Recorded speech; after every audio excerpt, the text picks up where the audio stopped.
Okay, I am back and I'm going to read the second part of George V.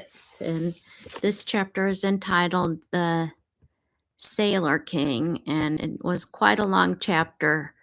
So I just wanted to come back and read that and follow through because it's a very interesting chapter. And it gives you a prelude to his life, his character, and the type of person he was, and how there was some elements of promise in how he would become the future king of England. You know, he wasn't the brightest, most academic, but he was very steady in his duties. So, and that really, that's what mattered. That's what really mattered in his time. So, shutting my phone off. So long after Prince George had retired from active service, he liked to look back, as sailors do, on the hardships of those early days. Cold, wet hours, watch, chairs lashed to table legs, hardly a piece of crockery remained unsmashed. And with artful absent-mindedness, he would, as he talked over his port, dislodge an imaginary weevil or two from his biscuit by tapping it on the polished mahogany of the Sandringham or Windsor. The diaries, however, disclose an almost cyberatic diet whenever the buckhant put into port. Shellfish and turtle, pineapple and avocado, pears, known as midshipman's butter. In any case, boys are not gourmets. At a state banquet in Japan, Prince George enjoyed, best of all, some plain boiled rice, which was very nice. It was not easy for Lord Charles Scott and Dull to decide when the princes would be treated as grandsons of the Queen and when as humble midshipmen. Sometimes the change from one status to another could be abrupt. At the end of a ceremonial call in Alexandria, the boys were returned to Bashan in two tremendous state barges, in one of which there was a great blue velvet and gold sofa beneath a heavy silk canopy in thoroughly oriental style. The diary entry for the next days began, got up at 5 a.m., had the morning watch, nor were they allowed to acquire their father's extravagant habits. When in later years Prince George was shown an album of Trinidad stamps collected by a midshipman, he observed that the young man must have had a great deal more pocket money than he ever had in the same station. Whenever the shipment was put into port, Dalton was ready with his relentless program of sightseeing, but the princes were also allowed to enjoy the traditional hospitality offered to all naval officers ashore: bathing and cricket, riding and dancing, picnics and expeditions inland. After an evening of rowdy games on the Nile, the composer Arthur Sullivan wrote that Prince George knocked me about a good deal. The pastimes on board of the Bashan were even less decorous.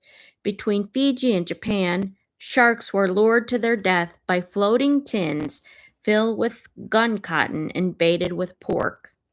As the fish approached, a shipman's battery fired the charge which blew off the shark's head. The most bizarre sport was practiced between South Africa and Australia. After breakfast, we went to the chief, who had his hook and line overboard fishing for albatross, of which there were a great many flying around the ship. We were not long before we hooked one, and hauled him up the glacis, and took him under the poop, where he skinned him. He was a beauty, measuring 10 feet from tip to tip of his wings. Coleridge's Ancient Mariner obviously found no place in the otherwise exhaustive reading list which Dalton prepared for his pupils. Neither on board Bashant nor in later years did Prince George feel that a love of birds and animals need to preclude their pursuit and death in the name of sport. The same boy who reveled in the pointless destruction of sharks and albatross, he showed a tender concern for any little birds which landed exhausted on the deck. He would chop up raw mutton in strips to look like worms. He also kept a tame baby kangaroo to take back to Sandringham for his sisters. It would make the rounds of the various messes to be fed until one day it fell unnoticed into the Pacific.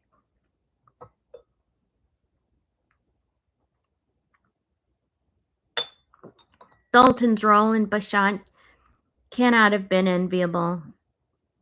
As a chaplain and a royal tutor, he was treated with respect, lodged in comfort, invited to mess with the captain.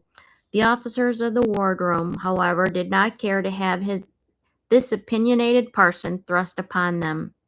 They thought him too zealous in supervising the leisure of his charges, a prig, a killjoy, a sneak, even a man who would not scruple to listen at keyholes.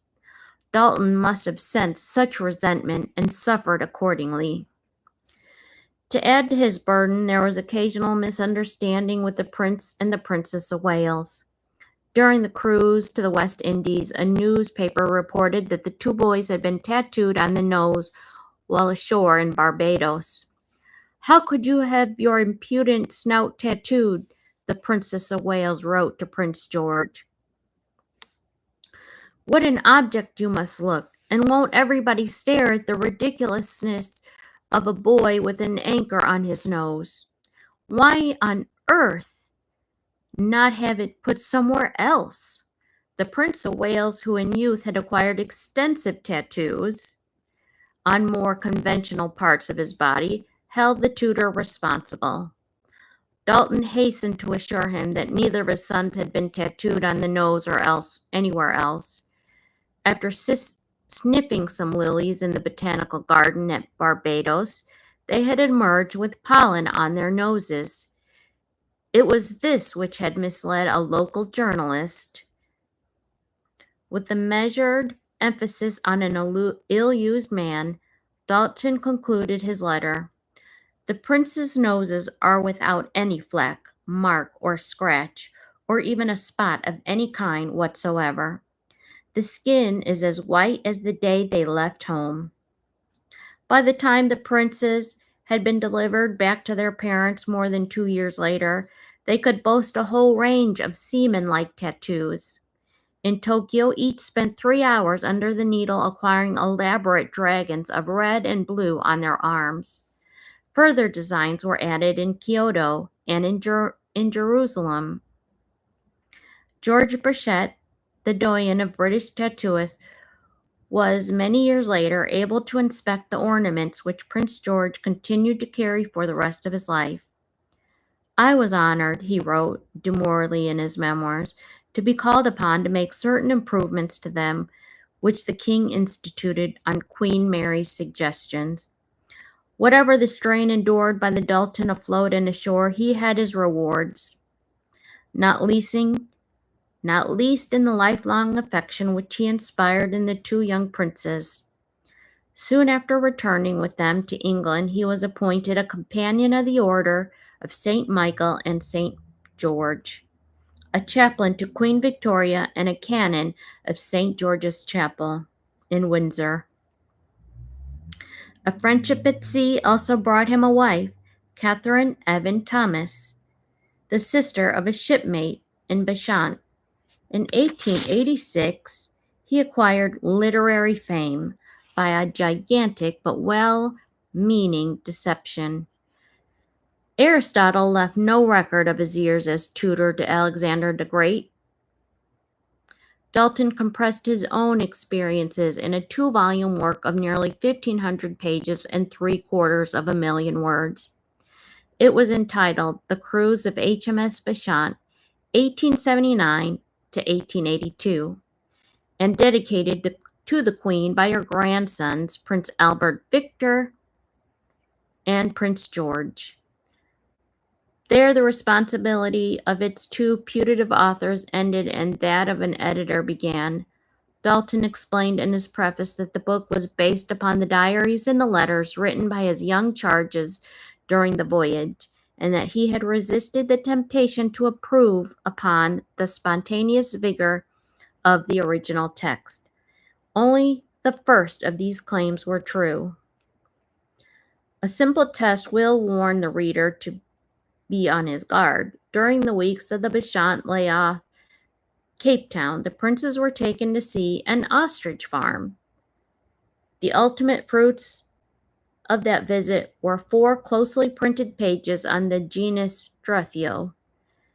They embraced the finances of artificially incubating their eggs, the census of birds, which in 1879 produced a return of 32,247, their diet and aggressive habits, the price of their feathers on the open market. Prince George's diary on 2 March 1881 said, which finds no place in the book, is less informative. We then passed an ostrich farm, that's what he wrote, and saw a good many ostriches.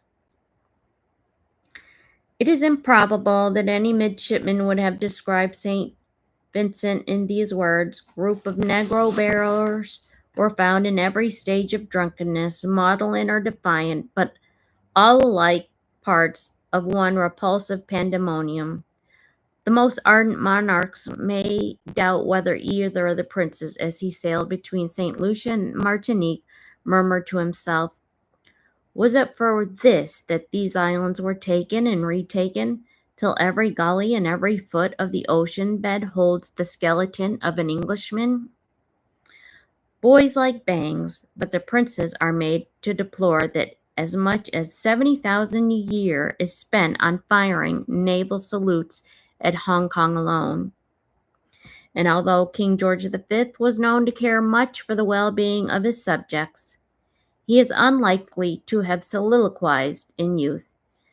If some of the Chinamen's houses seem squalid to herd in, they are, at any rate, better than the dens which some English and Irish landlords think good enough for their Christian brothers.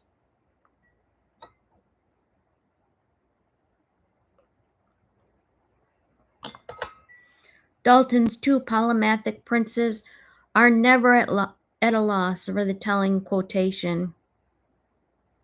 By page 6, the Beshant, not yet at Gibraltar, they flourish Psalm 103 from the Vulgate, swiftly followed by Brown's Home Thoughts from the Sea, and Green's History of the English People. The tempest blows in Bermuda and the clarion call for Henry V at St. Crispin's Day.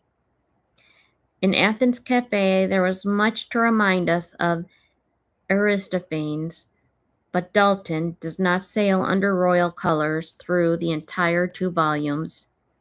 Certain long passages he surrounds with square brackets to indicate that they are, as his own observations, not those of his pupils. No church, monastery, mosque, or temple elude his eye. No creed or hearsay goes unrecorded. The reader may learn from him how to farm sheep in Uruguay, or to tame elephants in Ceylon, or to prepare tapioca, to refine cane sugar, or to make tallow candles.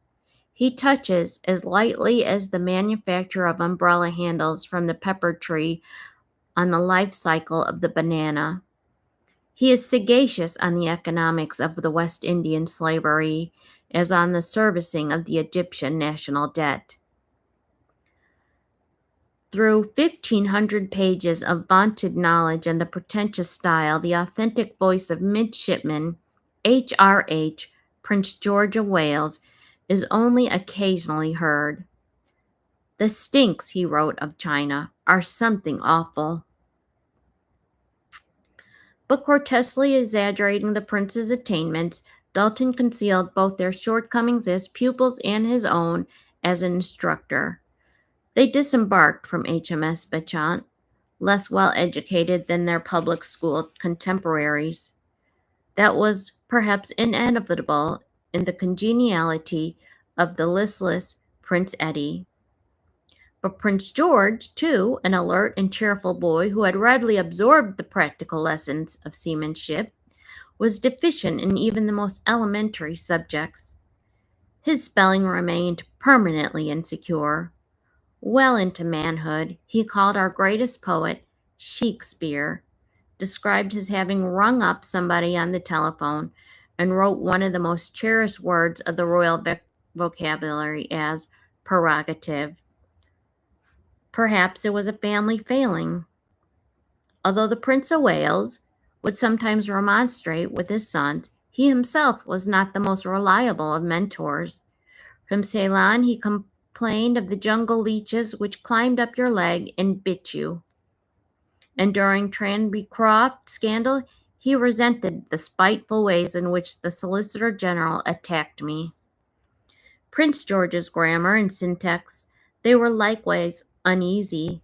Although they improved with tears, what remained exceptional in a member of the European royal house was his lifelong inability to speak either French or German with any degree of fluency. Queen Victoria, whose own girlhood diaries are sprinkled with quotations from both these languages, not to mention Italian, blamed his parents. You and your sister, she reminded the Prince of Wales in 1880.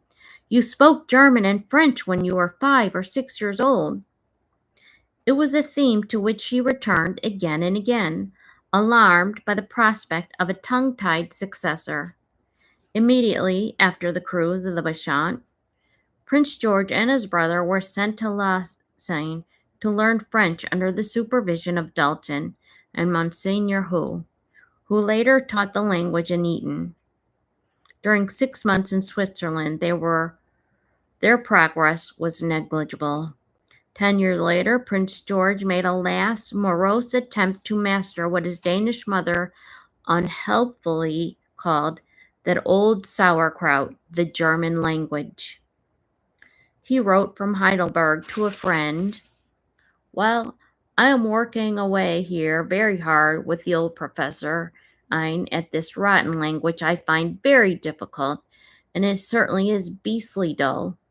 I really can't remain here much longer than 2 months and miss all my shooting and hunting in England." The reluctant linguist hardly ever tried to speak German again.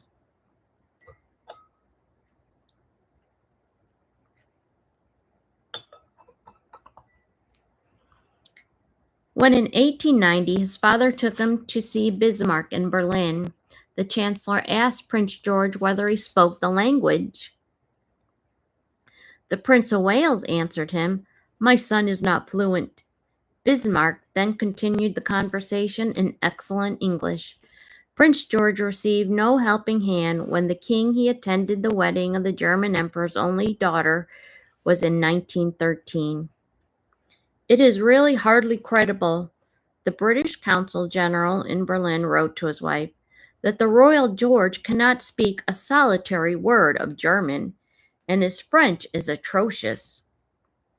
What the young prince lacked in intellect he gained in character. A distaste for languages and letters was balanced by the robust virtues of a naval education, but his development was slow. Prince George's old enemy, Dalton, noted towards the end of the cruise in Bashant, is his nervously excitable temperament which still sometimes leads him to fret at difficulties instead of facing them.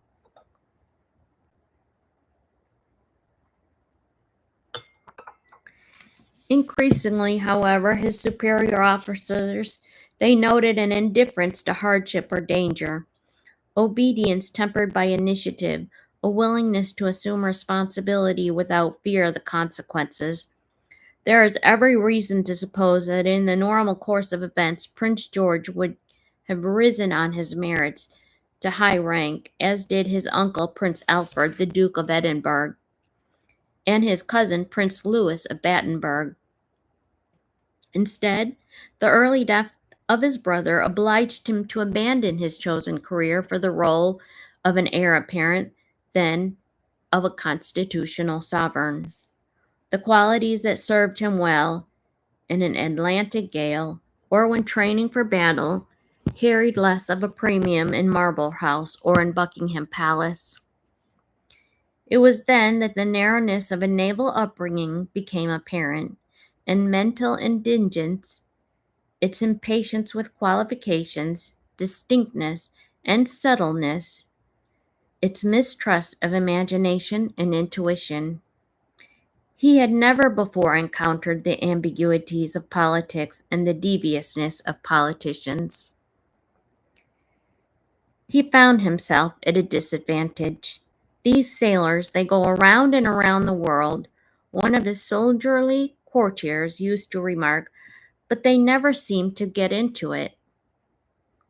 Prince George had hardly returned from Louisine in 1883 when he was posted to the corvette HMS Canada on the North America and West Indies station.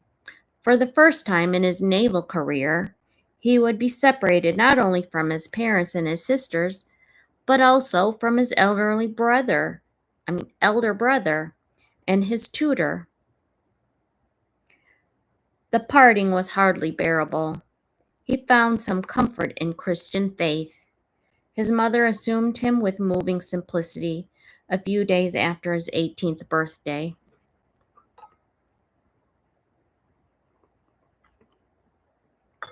Queen Mary wrote, "Remember, darling, that when all others are far away, God is always there, and He will never forsake you, but bring you safe back to all of us who love you so. Remain just as you are, but strive to get on in all that is good, and keep out of temptation as much as you can. Don't let anyone lead you astray. Remember to take the sacrament about every quarter, which will give you fresh strength to do what is right. And also never forget either your morning or your evening prayers." His old tutor and friend was scarcely less heartbroken than the Princess of Wales. Immured with Prince Eddie at Sandringham, later at Cambridge, he wrote to the younger brother, "I thought much of my darling little Georgie receiving the Holy Communion last Sunday. He signed his letters, 'Now, dearest boy, with much love, ever your affection, J. N. Dalton.'" His correspondence, fortunately, did not consist entirely of such endearments. Dalton also kept the prince supplied with cigarettes. Having acquired the habit of smoking, his pupil carried it to the grave. So Prince George climbed the ladder of his profession. While with the North American squadron, he was promoted to sub-lieutenant, then posted back to England for further training at the Royal Naval College in Greenwich. The subjects included algebra, geometry, trigonometry, mechanics, physics, steam engines, winds and currents, practical navigation, nautical astronomy, nautical surveying, and instruments. He did his best in practical navigation with 165 marks out of 200, and the worst in mechanics with a mere 9 out of 125. He also completed a course in HMS Excellent, the shore-based school in Portsmouth, with a first class in gunnery, torpedo work, and seamanship, and a very near miss in pilotage. The commandant was Captain James A. Fisher, the future admiral of the fleet, who in later years became an embittered enemy of King George V. On this occasion, however, he wrote to the Queen of her grandson's tact and good judgment, and his pleasant, unassuming manner. The Prince of Wales never ceased to take a close and even technical interest in the career of his younger son. He was therefore delighted when the Admiralty agreed to his suggestion that Prince George should next serve in the battleship Thunderer, forming part of the Mediterranean fleet and commanded by his old friend Captain Henry Stephenson. The Prince of Wales wrote to him in July 1886. He said, "I feel that in trusting my son to your care, I cannot place him in a safer hands, only don't spoil him, please. Let him be treated like any other officer on the ship, and I hope he will become one of your smartest and most efficient lieutenants. He is sharp and he is quick, and I think he likes the services, but he must be kept up to his work, as all young men of the present day are inclined to be lazy." That was the only of several such admonitions, for although the Prince of Wales was not noted for his own abstemious, he encouraged it in others. "The dear boy ought to be put a muzzle on in hot climates, or else he will be seedy. Too much meat is best avoided, and I hope he doesn't smoke too much." Nor did the most convivial of princes approve of Maltese social life. They said, "It's a waste of time, and there's nothing but gossip and tittle-tattle, and what I call coffee housing."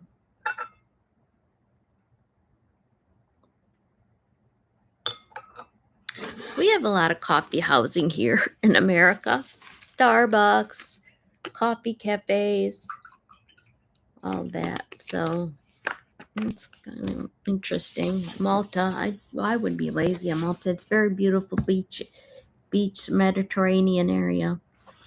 Prince George, he enjoyed little luxury during the Mediterranean years. The brute Charles Cuss, he wrote genially of a brother officer in sitting on the deck of my cabin behind me, because I have not got another chair, abusing me and my cabin. Throughout his career at sea, he spurned any suggestion of privilege at the expense of others. While serving on the battleship Northumberland, he was transferred at his father's request to the royal yacht Osborne for a short cruise. Prince George was mortified to discover that his name remained on the books of Northumberland, obliging his old shipmates to carry out his watch-keeping duties in addition to their own. "These sort of mistakes only make me very unpopular in the service," he complained. The prince received his first independent command in July 1889. She was HMS Torpedo Boat No. 79. It's a vessel of only 75 tons and did nothing either to comfort or to cure her young captain's habitual seasickness. During her short commission, he distinguished himself by the skill and the nerve which he rescued a sister ship whose engine had failed in heavy seas off the rocky coast of Northern Ireland. His grandmother asked for a report of the episode and stated, "The Queen cannot help feeling anxious about her dear grandson, for torpedo boats are very dangerous." In 1890, she was given a bigger ship, the first-class gunboat HMS Thrush. A generation later, when as king, he congratulated Lord Louis Mountbatten on receiving his first command. He reminded his young cousin how much naval life had changed since his own days at sea. "I suppose you will now have an office and a typewriting machine and a man to work in it. When I took over the Thrush, I had nothing of the sort, just an enormous sack full of official papers and correspondence. I fished out of the ship's logs and one or two other things. All the rest I threw overboard. I knew it would take the Admiralty 3 months to discover the loss, and I didn't expect the Thrush to have a long commission." Old sailors are not on oath, but there is a contemporary evidence of Prince George's robustness during his first voyage in the Thrush, a hazardous journey from Plymouth to Gibraltar with a torpedo boat in tow. He wrote to Stevenson on reaching the harbor,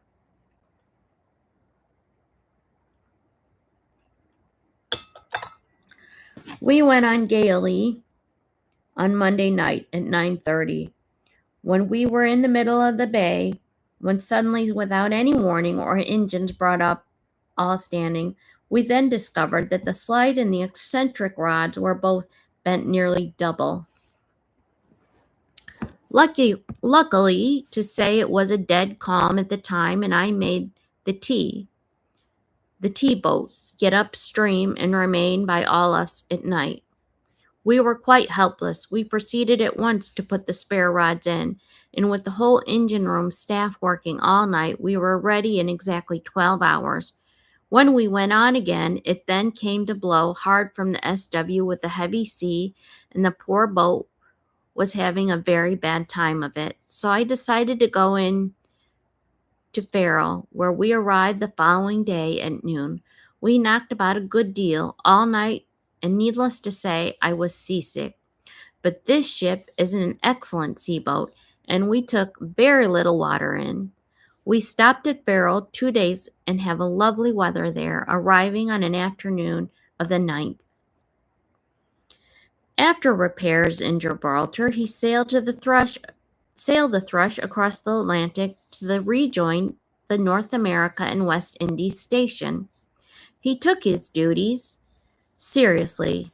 I'm always on board on Sundays for divisions, he told Stevenson nearly a year later. I have not missed a single Sunday since we have been in commission. It was also characteristic of him to make seaman-like amendments to the prayer book.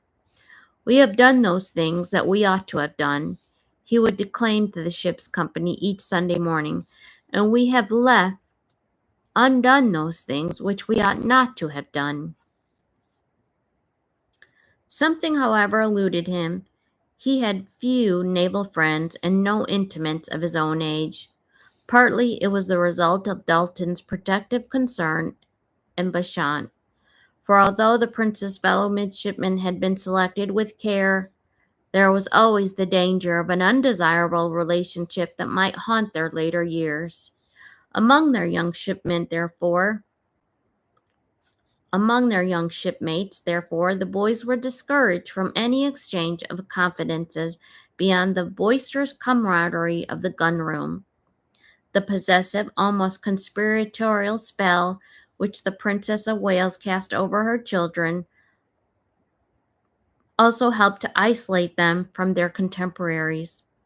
Soon after Prince George's 21st birthday, the smile disappears from his much photographed face, to be replaced by the familiar bearded stare that scarcely changed for the next half-century.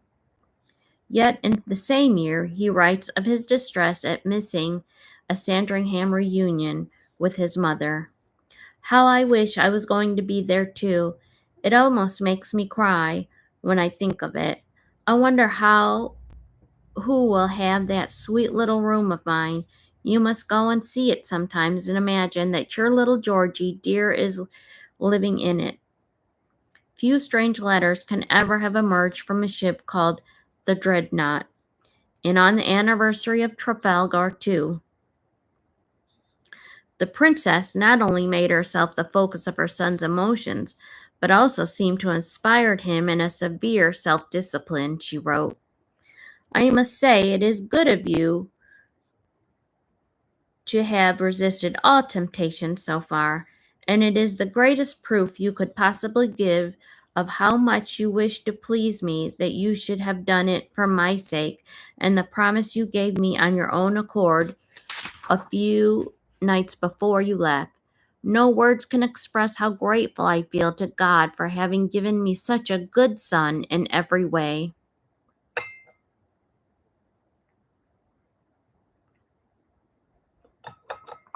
Okay, just a couple more pages and then we're done with the Sailor Prince. Not until 2 years later does the prince's diary reveal that he kept a girl with whom he used to sleep at Southsea and another in whom he shared with his brother in St. John's Wood. She's a ripper, he wrote. Meanwhile, the austerity of Prince George's life was relieved by his chaste love for Miss Julie Stonner, the granddaughter of a prime minister, Sir Robert Peel, and an orphan daughter of a lady-in-waiting to the Princess of Wales. She was almost a part of the Sandringham family circle. Yet my own darling little Julie, as she appears in Prince George's diary, could never become his bride. She was doubly disqualified for such a role. For the prince to marry a commoner would have been unusual, even unacceptable in the grandson of the sovereign. For him to choose a Roman Catholic would, by the act of the settlement of 1701, have gained him the right of succession to the throne. There it is, the Princess of Wales wrote to her son, and alas, rather a sad case, I think, for you both, my two poor children. I only wish you could marry and be happy, but alas, I fear that cannot be.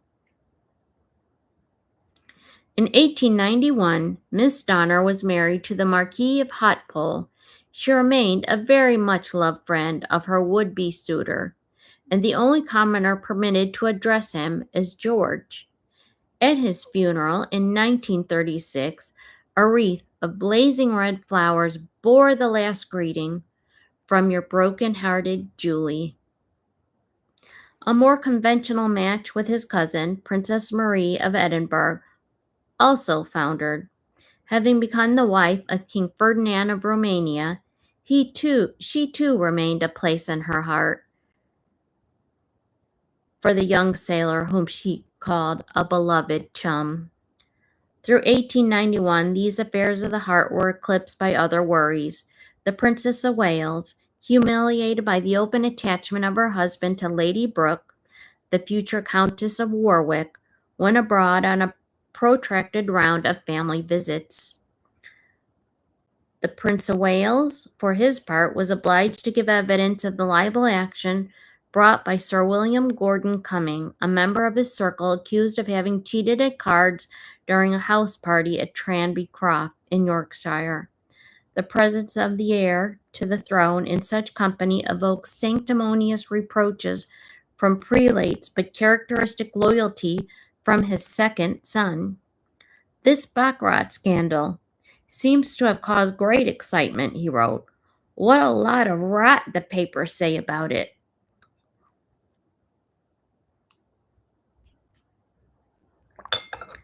In November, on leave at Sandringham, after being promoted to the rank of commander, Prince George fell ill with typhoid fever. It was the disease which had carried off the Prince Consort in 1861 and almost claimed the Prince of Wales 10 years later. The course of Prince George's malady was followed with profound concern, for more was at stake than the life of an able young naval officer.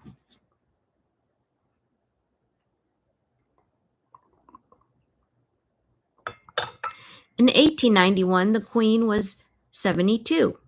Next in line of succession came Prince Wales, followed by his two sons, both who were unmarried.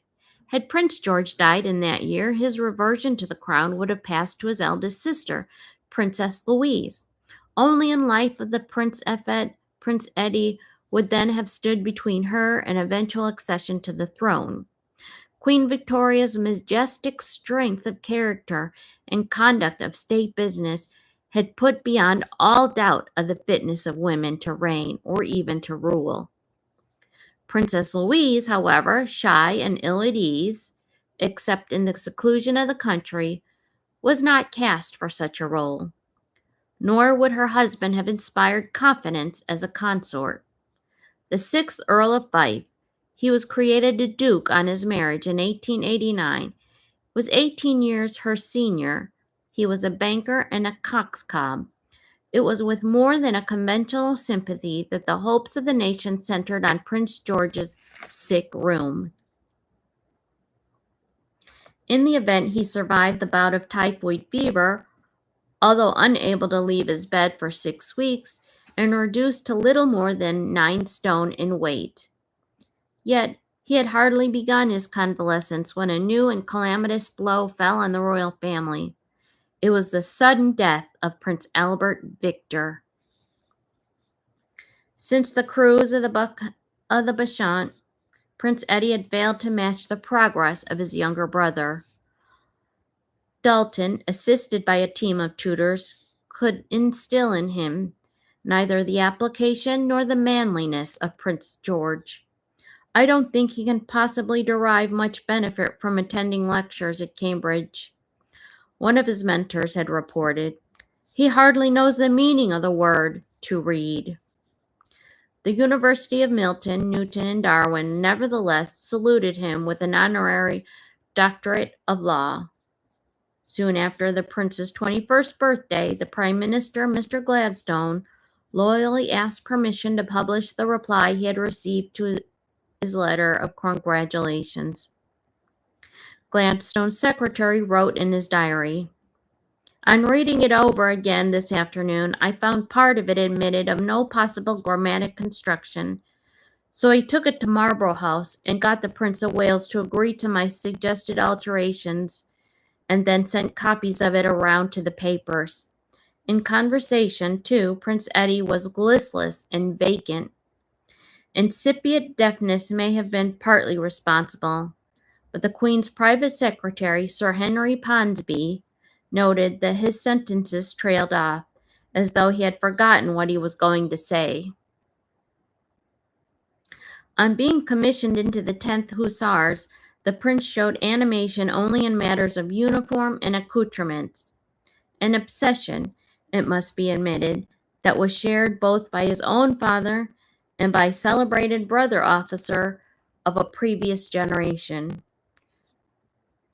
The Duke of Cambridge, commander-in-chief of the army, thought his cousin was charming, and as nice a youth as could be, but also an inveterate and incurable dawdler. He was never ready, and he was never there.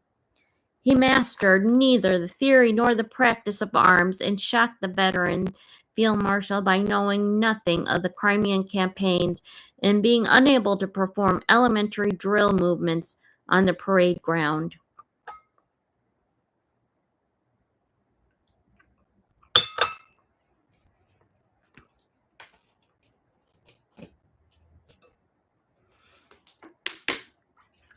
Okay, we're just about done. Yet he was quiet and modest and well-mannered as a young man. He was popular in the regiment and adored by his family. In 1890, his grandmother created him the Duke of Clarence and Avondale. Her reluctance to do so was founded not on any mistrust of his character, but on quite a different and inimitable Victorian conception.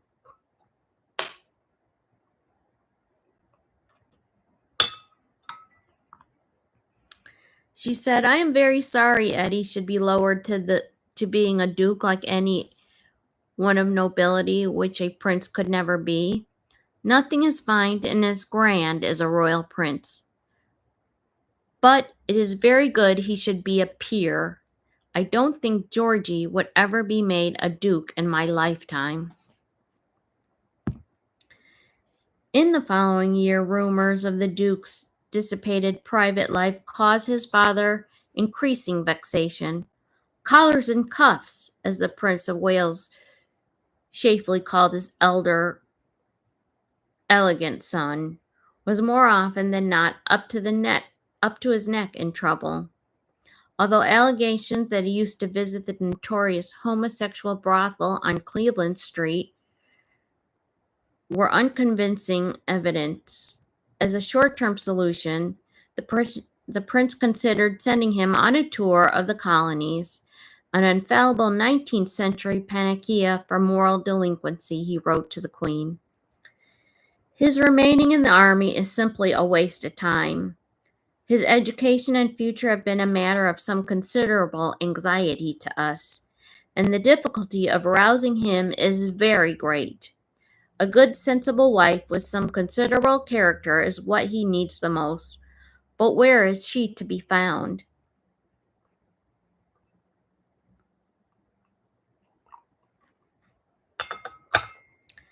There already had been several unsuccessful raids on the royal marriages market. One possible candidate for Prince Eddie's hand was his cousin, Princess Alexandra of Hesse. She turned him down in favor of the future Tsar of Nicholas II, and with whom she died at the hands of the Bolsheviks in 1918. Princess Margaret of Prussia, a sister of the Emperor William II, was also another possible fiancé, but Prince Eddie's heart lay elsewhere. His own choice was the doubly unsuitable Princess Helene of d'Orleans, daughter of the claimant of the French throne, and she was a Roman Catholic. When her father refused to allow her to change her religion, the prince had to abandon his suit. It was then that the queen, with the connivance of the prince and the Princess of Wales, decided on an arranged marriage. The bride was to be Princess May of Teck, a girl of exemplary repute and intelligence, whose mother was the queen's first cousin. The preliminary negotiations were entrusted to senior courtiers. On 19 August 1891, exactly 2 weeks after the Prince of Wales had noted his son's need of a good, sensible wife with some considerable character, his private secretary wrote to Sir Henry Ponsonby, "Do you suppose Princess May will make any resistance? I do not anticipate any real opposition on Prince Eddie's part if he is properly managed and is told that he must do it, that it is for the good of the country." In November, the Queen summoned Princess May to Balmoral for a visit that lasted 10 days. Neither her parents nor her intended fiancé were invited. At the beginning of December, while staying with the Danish minister and his wife at Lunhu, Princess May wrote in her diary, "To my great surprise, Eddie proposed to me in Madame de Felb's boudoir. Of course, I said yes. We are both very happy." Although cousins, the betrothed pair hardly knew each other.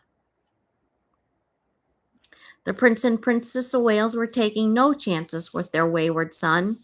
The wedding was arranged for February.